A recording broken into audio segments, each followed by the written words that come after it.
ओम श्री गणेशाय नमः। ओम गंगणपतये नमः। वक्रतुंड महाकाय कोटि सूर्य समप्रभा निर्विघ्नं कुरु मे देव सर्वकार्येषु सर्वदा। ध्यान मूलम गुरु मूर्ति पूजा मूलम गुरुपदम मंत्र मूलम गुरुर्वाक्यम मोक्ष मूलम गुरु कृपा।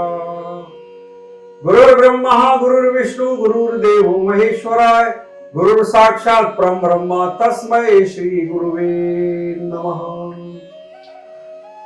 प्रभु प्रेमी भक्तों, भक्ति आयाम के माध्यम से मंत्र सिद्धि साधना में आज हम क्रोध पर कैसे काबू करें, आज क्रोध के विषय में हम सब जानेंगे कि क्रोध से हमारे शरीर में क्या क्या हानियां हैं। और शास्त्रों में क्रोधम बुद्धि नास्ति, तो क्रोध पर काबू कैसे करें। क्रोध जब आपके मंत्र यह जाप कर सकते हैं, एक दंताय विद्महे वक्रतुंडाय धीमहि तन्नो बुद्धि प्रचोदयात्। और यह मंत्र अशांत, जिसका अशांत रहता है, गणेश जी के 108 बार यह जाप करें। और अर्थात ओम नमः शिवाय, यदि ज्यादा क्रोध आ रहा है तो 108 बार ये भगवान शिव के पंचाक्षरी मंत्र का 15 मिनट तक जाप करें। मंत्र का जाप करने से क्रोध की अभिव्यक्ति कम होती है और मानव शारीरिक स्थिति में सुधार होता है। क्रोध पर पाने के लिए यह उपाय भी अपनाए जा सकते हैं। गहरी सांस लें और आने वाले दृश्य की कल्पना करें। शांत करने वाला शब्द वाक्यांश दोहराएं, संगीत सुने, डायरी लिखें, आसन करें और मेडिटेशन ध्यान योग करें। शांत करने का मंत्र क्रोध, झुंझलाहट और चिड़चिड़ापन से अगर यदि रहते हैं तो इन मंत्रों में निदान है।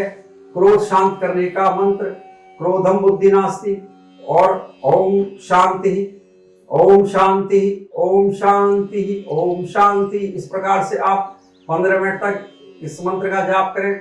इस प्रकार आप क्रोध पर काबू पा सकते हो। और कुछ आप हंसने का प्रयास करें और क्रोध को काबू यदि होता है, क्रोध आता अकेला है लेकिन आपको 10 बीमारी दे जाता है। हमारे धर्म ग्रंथों में कुछ बातें ऐसी लिखी गई हैं जिसे जीवन में अपनाकर आप जीवन से क्रोध दूर कर सकते हैं। तो जानते हैं कौन कौन से वो चमत्कारी मंत्र जाप से इंसान अपने क्रोध पर, गुस्से पर पूर्ण नियंत्रण कर सकता है। शांत करने से मन में शांति आती है और झुंझलाहट चिड़चिड़ापन से हम परेशान हैं। तो क्रोध को शांत करने का सबसे उपाय है कि शीतल जल पिएं। और आप उतावले गुस्सैले हो जाते हैं तो अपने परिवार और ऑफिस में लोगों से लड़ने लग जाते हैं। अगर वाकई ऐसा है तो आपको आध्यात्म की ओर लौटने की जरूरत है ताकि आपका मन शांत हो सके। क्रोध बाहरी और आंतरिक दोनों कारणों से आ सकता है। आप किसी विशिष्ट व्यक्ति या घटना जैसे ट्रैफिक जाम, उड़ान रद्द हो गई, क्रोध हो सकते हैं। यदि आपकी ट्रेन छूट गई तो क्रोध आ सकता है। आपका व्यक्तिगत समस्याओं में चिंता करने के कारण क्रोध है। यदि कोई भी हो सकता है, तनाव आ सकता है, गुस्सा आ सकता है, मानसिक स्वास्थ्य को बिगाड़ने का काम करता है यह क्रोध। गीता में भगवान श्री कृष्ण कहते हैं, क्रोध से मोह यूं की मूढ़ भाव उत्पन्न होता है और क्रोध से उत्पन्न मूढ़ता से स्मृति का नाश होता है तथा वह भ्रमित हो जाती है। इससे ज्ञान का नाश होता है। बुद्धि से मनुष्य अपनी स्थिति में बहुत नीचे गिर जाता है। क्रोध के कारण, वैसे क्रोध के कारण ज्योतिष के अनुसार राहु, शनि, मंगल और सूर्य, चंद्रमा इत्यादि होते हैं। सूर्य में यदि सहन शक्ति है तो वहीं पर मंगल की आक्रामकता देखा जा सकता है। चंद्रमा शारीरिक और भावनात्मक आवश्यकताओं का प्रतीक है।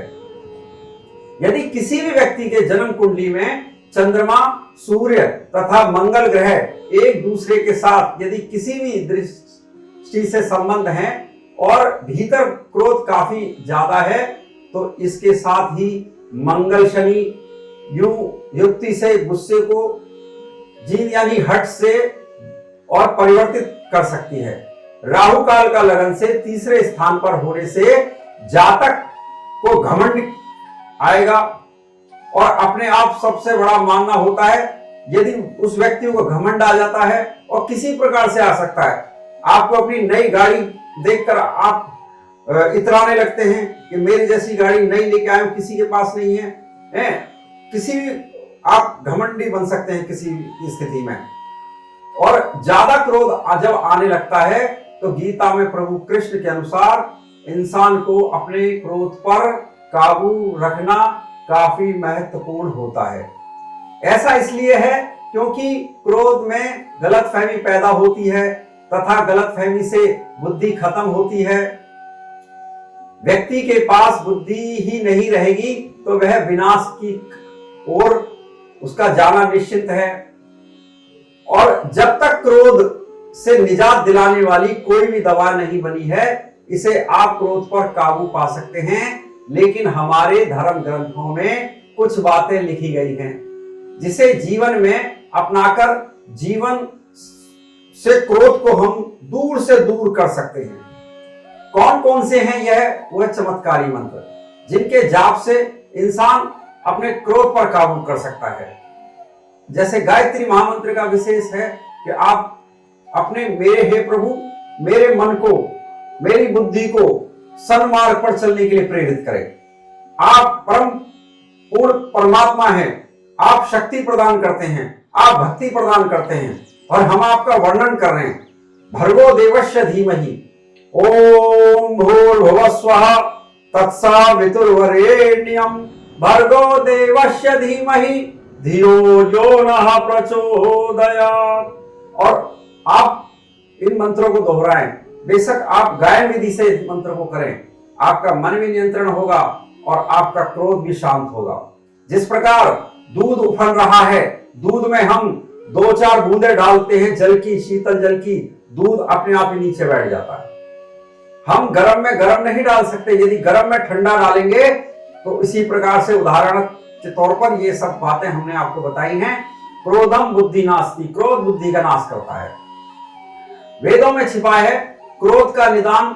वेदों को दुनिया का सबसे प्राचीन ग्रंथ माना गया है। इन्हीं वेदों में छिपा है दुनिया का हर मसले का वैज्ञानिक हल।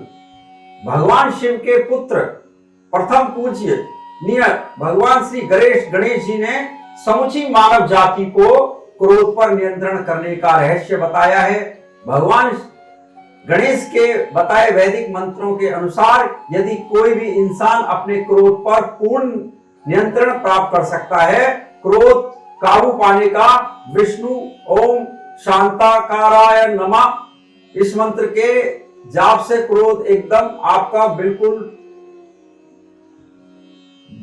नष्ट हो जाएगा और श्री हरि की कृपा सदैव बनी रहेगी।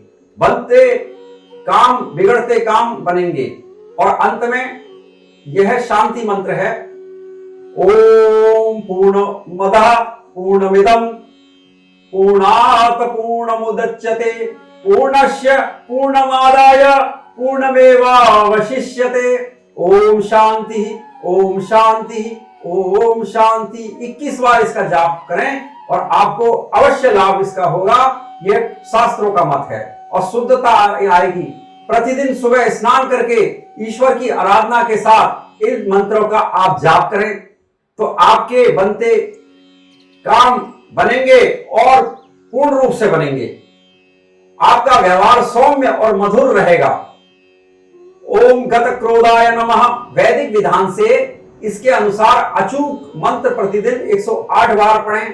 5 मालाओं में जाप करना चाहिए।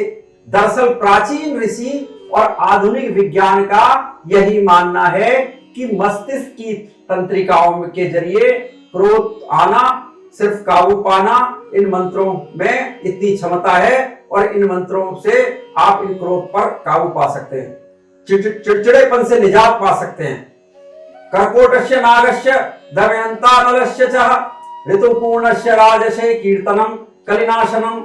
और ज्यादातर छोटी छोटी बातों को लेकर झुंझुलाहट दिखाना, मंत्र झुंझुलाहट पर काबू पा सकता है। और महर्षि वेदव्यास जी रचित महान ग्रंथ महाभारत की ओर मुड़ना होगा। इसमें कलयुग के द्वारा राजा नल को वरदान देते हुए यह बात कही गई है, इस मंत्र को प्रतिदिन 108 बार करना चाहिए। चिड़चिड़ेपन से निजात मिलती है। और इसी प्रकार अंत में शांति महामंत्र बताया गया है, जिसे हम सभी आप कर सकते हैं। ओम धूम शांति अंतरिक्ष गुम शांति पृथ्वी शांतिरापा शांतिरोषधयः शांतिर्विश्वदेवाः शांति ब्रह्म शांति श्यामा शांति शांति सर्वगुम शांति ओम शांति ओम शांति। भक्ति आयाम के माध्यम से आज आपने यह चर्चा सुनी। प्रभु प्रेमी भक्तों, अगली श्रृंखला में हम बहुत ही जल्दी मिलेंगे और किसी विषय पर फिर हम जुड़ेंगे। आप सभी का बहुत बहुत धन्यवाद। नारायण हरि की कृपा आप सब पर बनी रहे। जय श्री राम, जय हनुमान। धन्यवाद।